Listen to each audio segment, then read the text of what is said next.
Magic Tea House, Super Edition, Book Number 1, World at War, 1944, by Mary Pope Osborne. Chapter 3, Spy Taxi.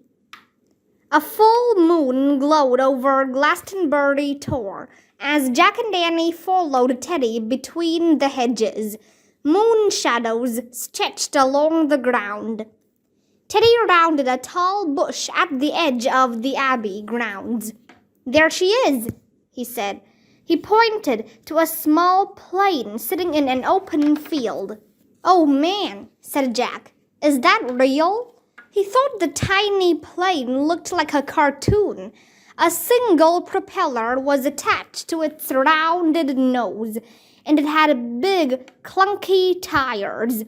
"Yes, we call it a spy taxi," said Teddy.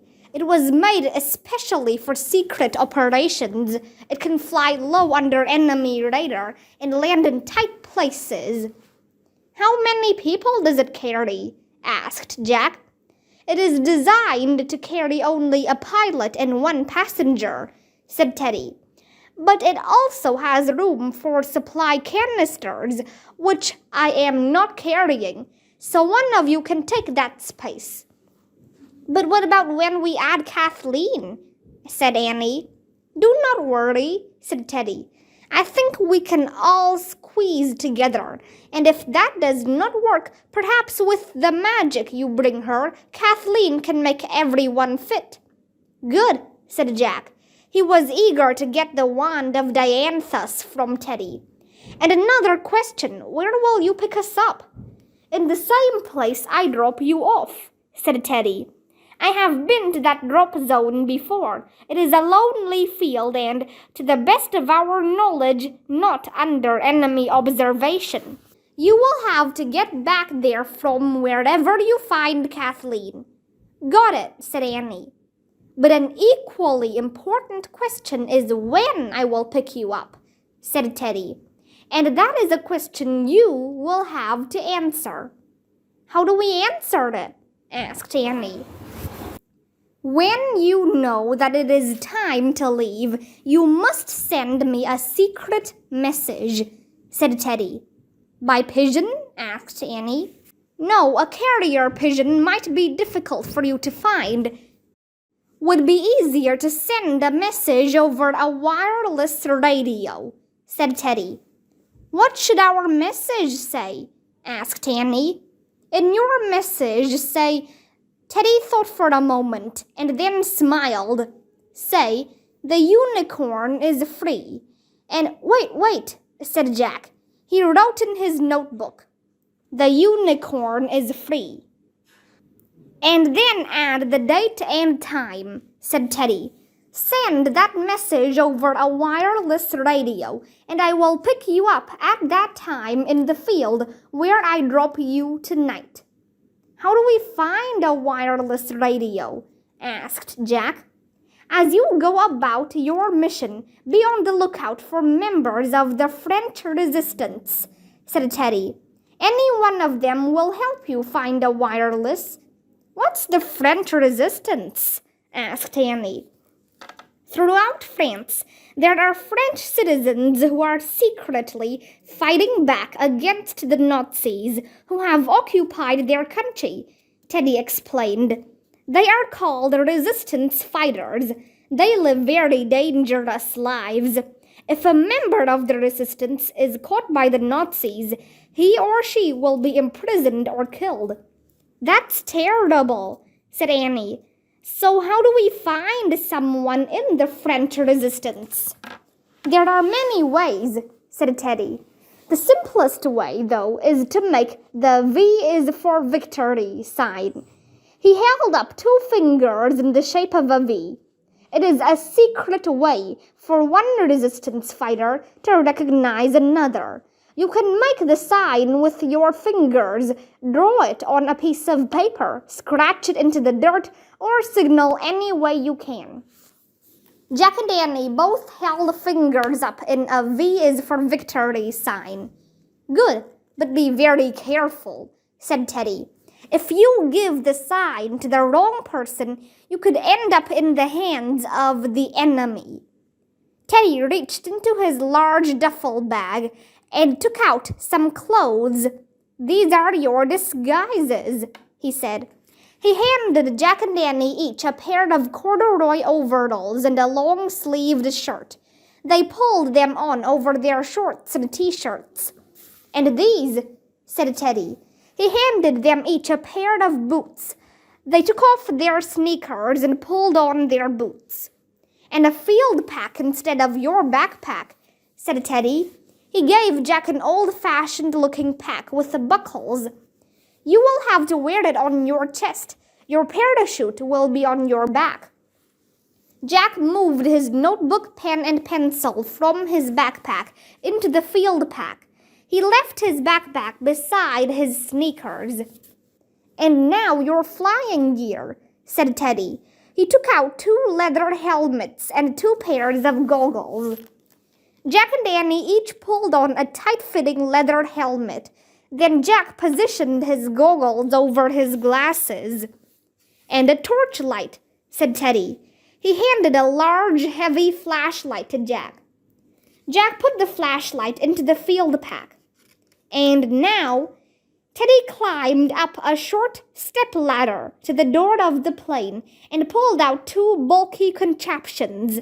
They looked like long canvas backpacks attached to a complicated web of straps and buckles. "Your parachute harnesses," he said, descending the step-ladder. "Come on, I will strap you in." One at a time, Teddy buckled Jack and Annie into their parachutes. Then he attached the field pack to the front of Jack's harness. "So how does all this work?" said Jack. He was fighting to stay calm. Teddy pointed to a large metal ring on the strap across Jack's chest. "This is your ripcord handle. When you pull it, it will release your parachute." "Okay, but when do we pull it?" asked Jack. "After you step off the plane, you will plunge through the open air," said Teddy. "Count to 5, then pull hard on the handle. Easy." "Easy?" Jack felt a little sick already. "Remember, jump quickly, one after the other," Teddy said. "If you do not, you will land too far apart and lose each other completely." "Got it," said Annie. "And finally," said Teddy, he handed them each a printed card with a small photograph. "Identity cards. You now have French names. Jean and Amy." "Where did you get our photos?" asked Jack. "A tap of the wand helped with that," said Teddy. "Cool," said Jack. He was relieved when he remembered they would have the wand of Dianthus. He thought their mission would be impossible without magic. "Climb aboard," said Teddy. He scrambled up the step-ladder. Annie bounded after him. Jack didn't know how she did it. The parachute equipment felt very heavy and clumsy to him. He climbed awkwardly into the plane after Teddy and Annie. Teddy was already sitting in the pilot's seat in front of a control panel. "Position yourselves behind me," he said. Jack and Annie crouched in the narrow space behind the pilot's seat, squashed by their parachute gear. "Remember, when you jump, face the earth," said Teddy. "Arch your back, spread your arms out, and count to 5. Then pull the ripcord handle. As you float down, keep your elbows close in. Then roll onto your left side." Wait, said Jack. "Can you go over all that again?" "Easy," said Teddy. 8 simple steps. "Hold on, I'll write them down," said Jack. He pulled out his notebook and pencil from the field pack. As Teddy gave the directions again, Jack wrote, 1.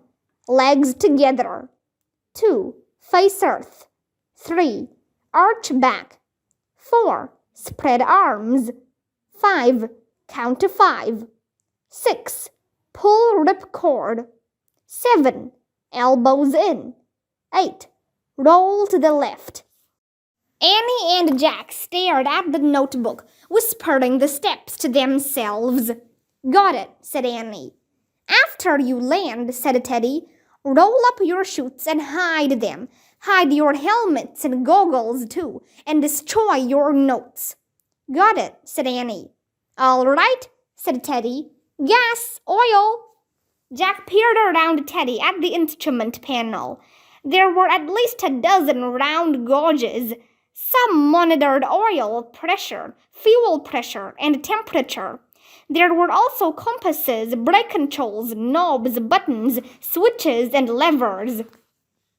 Oh man, thought Jack. You must have had a lot of training, he said to Teddy. Indeed, a full week, said Teddy. A week? That's all? Said Teddy. Yes, it was very intense, said Teddy as he started flipping switches. They said I was a natural. Green lights lit up the panel. Needles swung right and left. Air intake control, Teddy announced. He turned a knob. It is much easier than learning magic. Jack felt a wave of panic. Teddy, slow down, he said. Engine starter button, Teddy shouted, pushing a button. Teddy, are you sure you know how to do this? Jack said. But his voice was drowned out by the sound of the engine as the propeller started to spin. The big wheels began rolling. The plane shook as it bumped over the grass. Then, rocking from side to side, the spy taxi lifted into the air. As the tiny, cramped plane climbed higher into the moonlit night, Teddy pushed more buttons and pulled more levers and shouted out more information. His heart racing, Jack tried to focus on the 8 steps. He whispered, legs together, face earth, arch back, spread arms, count to 5, pull ripcord, elbows in, roll to the left. What does that mean? Jack shook Annie's arm. What does number 8 mean? He shouted. What? She yelled back. Number 8, shouted Jack, jabbing his finger at the list. Do you roll in the air or roll on the ground? I think on the ground, Annie answered. Jack nodded. That made sense. As the plane rumbled through the night, Jack whispered the instructions to himself again and again.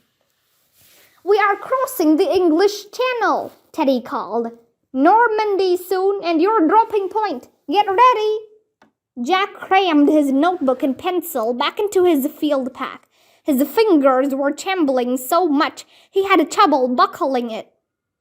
We are over France now, shouted Teddy. Oh no, murmured Jack. We are coming to the drop zone, cried Teddy. Get ready to jump. Jack froze with fear. Open the door, yelled Teddy. Jack couldn't move. Annie pulled up the latch, slid open the door, and crouched at the edge of the plane. With the door open, the roar of the engine and propellers was deafening. Jack looked down at the endless dark. No way I can jump, he thought. Not without magic help. Jack bolted upright. Oh no, we forgot to get the wand. Teddy, we need, Jack shouted. Teddy couldn't hear him. Jump, he yelled. Wait, magic for Kathleen, cried Jack. It was too late. Annie leaned out of the plane. She fell forward, arching her back and spreading out her arms. Teddy, the magic, cried Jack. Jump, Jack, Teddy yelled. Jack had no choice. He had to jump now, or he'd land far away from Annie, and they'd never find each other. Jack closed his eyes and hurled himself out of the plane, down into the moonlit, windless night. Chapter 4.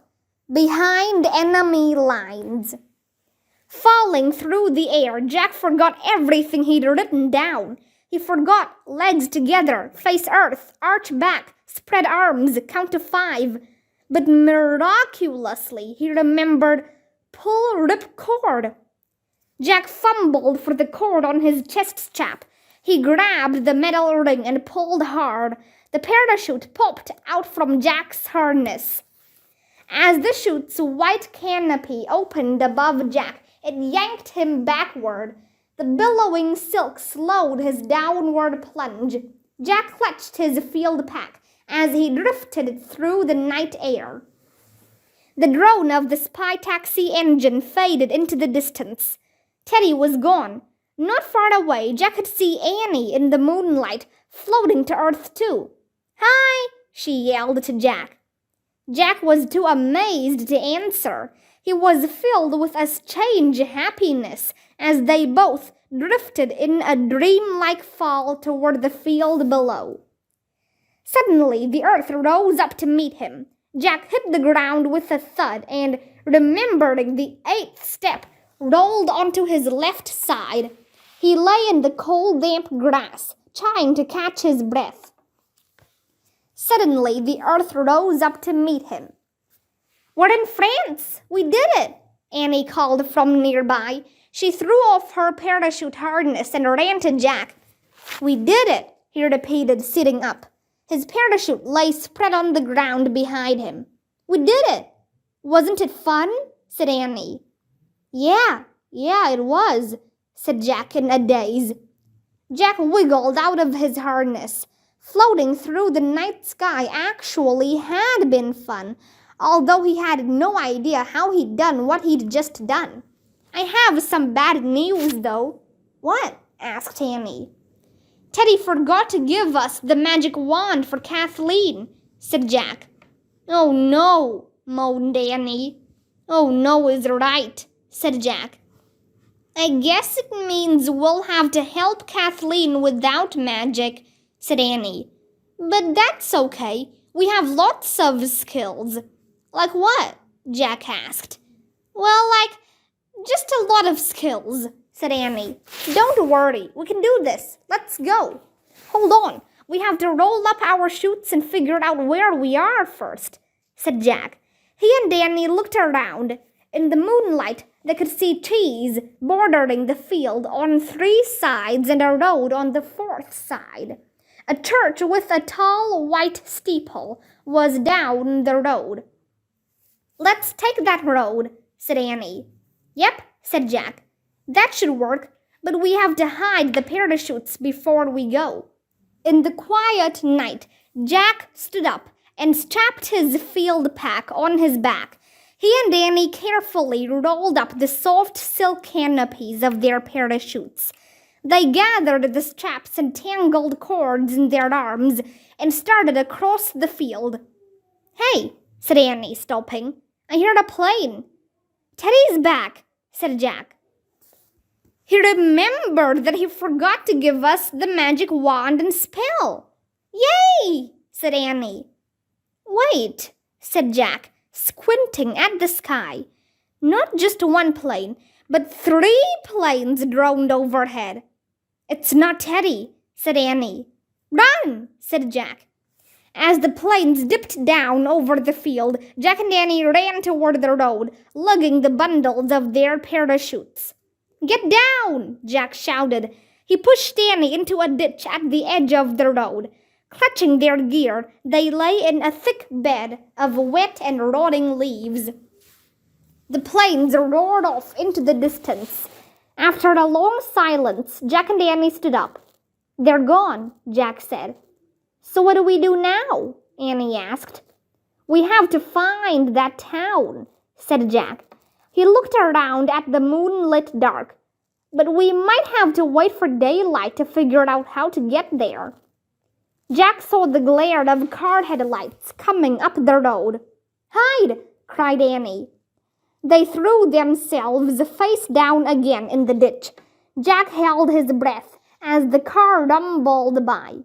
Soon all was quiet again, except for the distant barking of dogs. Jack and Annie lifted their heads.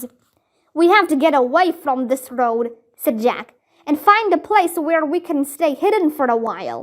Remember, we're behind enemy lines. Nazis could be anywhere. Come on." Annie didn't say anything. She didn't move. "Hey, are you okay?" Jack asked her. "No, I'm scared," Annie said in a whisper. "You are?" said Jack. He knelt beside her. Annie was never scared. He was always the scared one. "This seems so dangerous," she said. "Hiding from the Nazis." Jack was frightened too. She was right. Hiding from Nazis seemed much scarier than anything they'd done before. But if Annie was scared, he had to act brave. "It's okay," he said.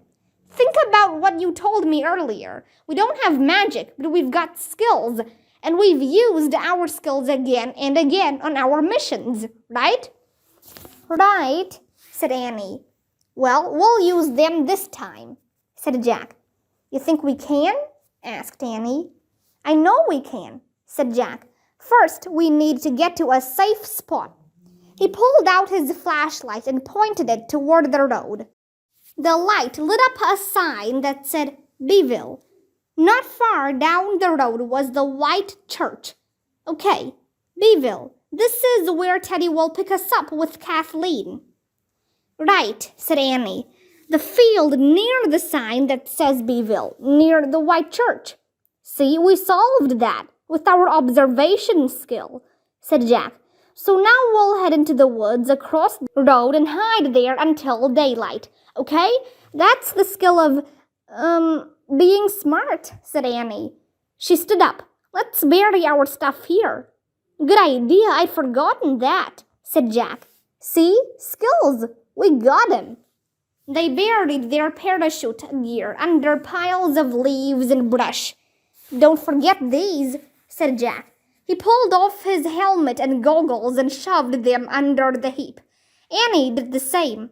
"And my notes." Jack ripped his notes out of his notebook, tore them up, and hid the pieces with everything else. "Okay," he said. "Onward, let's go." With Annie close behind, Jack led the way across the road and into the woods. Champing through tangled undergrowth, Jack and Annie made their way deeper into the moonlit forest. They didn't stop until they came to a wooden fence. When Jack pointed their flashlight toward the area beyond the fence, it shone on neat rows of vine-covered trellises. "Looks like a vineyard," he said. "What's that?" asked Annie. "You know where they grow grapes to make wine," said Jack. "We shouldn't trespass." Before he could finish, Annie grabbed his arm. "Listen." Jack listened. From the woods behind them came the sound of a dog barking. Then he heard men's voices. "They're searching for us," said Annie. "Trespass," said Jack. He turned off his flashlight, and they scrambled over the wooden fence and took off running through the moonlit vineyard. They ran between long rows of grapevines until they saw a small farmhouse ahead. Smoke was rising from the chimney. Not far from the house was a barn. The barking behind them was getting louder. It sounded as if the searchers had entered the vineyard and were heading their way. "There," said Jack. He grabbed Annie's hand and pulled her toward the barn. Jack yanked open a wooden door, and the two of them ran inside. Jack switched his flashlight back on and shined it around the barn. Horses stood in stalls, swishing their tails and munching hay. "There!" Annie pointed to a stack of hay bales in the back. They crouched together behind the bales. Jack turned off the flashlight and put it in his field pack. He and Annie waited motionless, huddled on the floor, inhaling hay dust and animal smells, and trying to breathe as quietly as they could. The barking grew louder and closer. The horses moved restlessly. Jack heard men shouting above the barking, but he couldn't understand what they were saying. Then the door to the barn banged open. "Fritz, check inside," a man said. Jack heard two sharp barks and the sound of a dog sniffing and scratching. The next thing he knew, a German shepherd bounded over to the hay bales. With a low growl, it bared its teeth. "It's okay," Annie whispered to the dog. "It's okay." The dog snorted and sniffed their faces. Jack didn't move a muscle as Annie gently stroked the dog's head and whispered in its ear. The dog grew calm. Annie whispered again. The shepherd licked her face. Then it barked once and loped out of the barn. "Nothing in there, Fritz?" the man said to the dog. "Good boy." Then the door slammed shut. The men's voices faded away. Everything grew quiet. Jack and Annie waited a long moment. Then Jack let out his breath. "What did you say to that police dog?" he asked. Annie shrugged. "I said, 'Good dog, everything's okay. We're friends.' I just didn't tell him whose friends we were."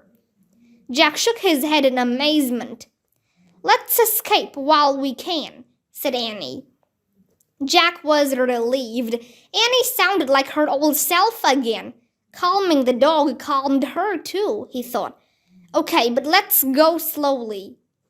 Just as Jack and Annie stood up, the door to the barn creaked open again. Jack's heart pounded as they dropped back behind the hay bales. The barn was lit with flickering lantern light. Jack heard footsteps on the wooden floor. The steps grew closer and closer. Then a man with a black beard peered over the hay bales. He wore a black beret slanted over one eye. "Aha! We found you," he said in a deep, growly whisper.